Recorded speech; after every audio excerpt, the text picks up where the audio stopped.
everyone! So today I'm here to share with you MAC's newest spring collection, A Fantasy of Flowers. It released on January 30th online and February 6th in stores. The collection was inspired by a brilliant bloom of flowers and a stunning bouquet of shades. The collection consisted of 6 lipsticks, 6 cream sheen glasses, 4 mineralized eyeshadows, 4 pigments, 2 fluid lines, 1 mascara, 2 mineralized skin finishes, 2 mineralized blushes, 4 nail polishes, and 3 brushes. If you're interested in finding out what I think of the products I picked up from the collection, just keep on watching. So let's start off by talking about what was supposed to be the most exciting part of the collection, the mineralized skin finishes. They retailed for $30 US, $35 in Canada, and are 0.32 ounces each, and of course they're limited edition. We have Perfect Topping, which is described as a pale pearlized pink, it is a re-promote, and Stereo Rose, which is described as a copper bronze, which is also a re-promote. Now, the main issue with the collection and the mineralized skin finishes is that there is such a huge difference from the mineralized skin finishes from the past and the re-promotes from this collection. There's such a difference with them. It has to do with the lack of veining, the lack of colors mixed in, all that good stuff. They're not similar. Of course, no two mineralized skin finishes are going to be similar just because of how they are made, but it was just the fact that when the products were swatched, they ended up being different than they used to be. So looks aside, it did end with a different result, so people were really upset with that. Personally, I really didn't mind. I was bummed out because I hadn't been able to get Stereo Rose in previous collections, even though it's been released like 5 different times, where Perfect Topping's only been re-released once. So I was kind of bummed that it was different, but I was glad because Perfect Topping was different, so I could justify buying another one of it. Sorry, wallet. With all the differences aside, all the skin finishes were finely milled, they were soft, they were a little bit powdery, but it's kind of expected for a mineralized product. They lasted well over 7 hours before any visible fading. I have NW10/15 skin, so for Perfect Topping, I will definitely be using it as a highlighter. I'm using it right now. It is so shiny. I definitely do like the older version than the newer version. I'll have a comparison picture up here.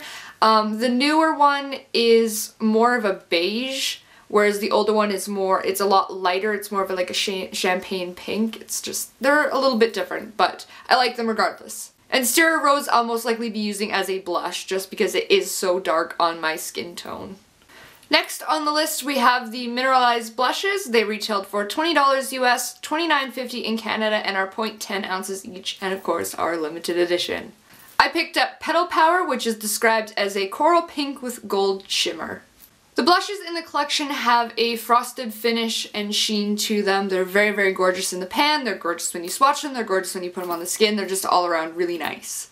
Petal Power lasted well over 7 hours on me before any noticeable fading or patchy wear away.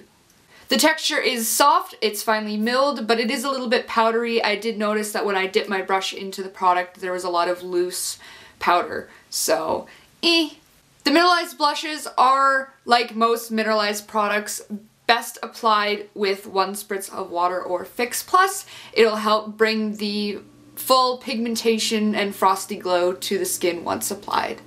The other one in the collection I wasn't really a fan of, thanks to it being released online before in stores. I got to kind of see a sneak peek of what I wanted to get, and definitely, even when I swatched it in store, it's very, very light. It would be more of a highlighter than a blush, so I passed on that one. But Petal Power is fantastic. Glad I got it. Beautiful shade. It's unlike any other that I already own. I picked up 4 of the 6 lipsticks, which retailed for $15 US, 18 in Canada, and were 0.1 ounces each. Of course, limited edition. I have Fleur de Coral, which is described as a pale creamy peach, Snapdragon, which is described as a mid-tone blue pink, Rose Lily, which is described as a sheer pastel pink, and Heavenly Hybrid, which is described as a mid-tone berry. All the lipsticks in the collection are a luster finish, so you know right off the bat that they're going to be sheer, Snapdragon being the sheerest of the bunch that I had found.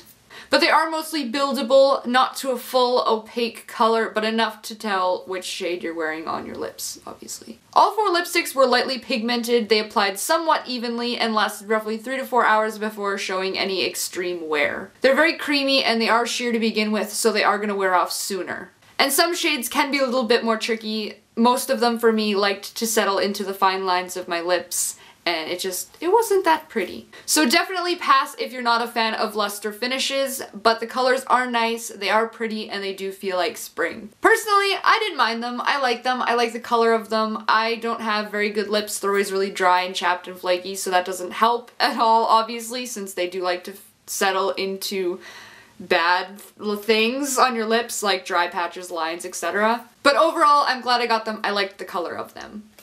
I picked up both of the Fluidlines, which retailed for $16 US, $19 in Canada, and are 0.1 ounces, and of course, limited edition. There is Phlox Garden, which is described as a vivid violet, and Sassy Moss, which is described as a vivid green. Both Fluidlines had semi-opaque color payoff at first application, but they are buildable to an almost fully opaque color, Sassy Moss being the least buildable of the two. Phlox Garden lasted about 6 hours before any noticeable wear or fading, whereas Sassy Moss only lasted 5. I definitely plan to apply eyeshadow over top next time just to set and extend the wear of them. After all, I did buy them with the intention to just use them as eyeshadow bases, but ever since doing this look, I kind of really enjoy the green as a liner. It's really, really pretty. So the colors are nice, but don't expect full opaque coverage from the liners. You will have to build them. You will have to kind of work with them a little bit. It's not just going to be one swipe and you just have massive color. For the pigments, I picked up 2 of the 4, however I did already previously own one since it is permanent, so I have 3 of the 4 in the collection, which retailed for $21 US, $25 in Canada, and are 0.15 ounces each. There is Lily White, which is described as a pale butter yellow shimmer, Chartreuse Bouquet, which is described as a shimmering acid green, and Violet, which is described as a vivid bright violet. Now, Pigment had the same issue as the Mineralize Skin Finishes did. The color Lily White was different from a past release. The past release was pinker, whereas this one is more yellow toned. So they are different. I unfortunately don't have the past release of it to compare, but you can do a little Google search and it'll come up with the result for you. Violet is the shade that I had previously owned. Mine was from 2008. Holy, that was a really long time ago. But I love the old Pigment jars. Does anyone agree that the old Pigment jars are a lot better than the new ones? They're just way more convenient. All 3 pigments are best used wet to get maximum color payoff, shimmer, and frost. Lily White has a frost metallic finish and applied semi-opaque when dry, fully when wet. I found it to be rather powdery. Whenever I would pick up the product and try to apply it, it would just kind of like go wherever it wanted to. But used wet, it's absolutely gorgeous. It's smooth, it doesn't patch, it's just gorgeous. Chartreuse Bouquet is a frost sheen and is more yellow and has semi-opaque color when it's applied dry. When it's applied wet, it is greener, brighter, and fully opaque. It's an absolutely gorgeous color. If you couldn't tell, I love Chartreuse. Good color. And Violet was an absolute pain to work with. I've always had difficulty dealing with this shade. I don't know why, but applied dry, it's sheer, there's barely any color, it's more so like the glitter shimmer that's left over on the skin. And when it's applied wet, it's patchy and it's lumpy, and I don't know why this pigment is so difficult for me to deal with. But keep in mind, mine is from 2008, so the quality of the color Violet may have improved by now. Overall, in the collection, I highly recommend the Mineralize blush in Petal Power. It's gorgeous. The Mineralize Skin Finishes, if you can get past the differences from past to present releases. The Fluidlines, they're really, really gorgeous, obviously. Check it out. And the Pigment in Chartreuse Bouquet, but that's just because I am absolutely in love with that color. A Fantasy of Flowers is available for a limited time from MAC stores, counters, and online. If you like the look that I have on right now, the eye look, I have a tutorial for it. I'll put a link somewhere around here and you can click on that and go check it out. Also check out my blog for full details, photos, and swatches on the entire collection.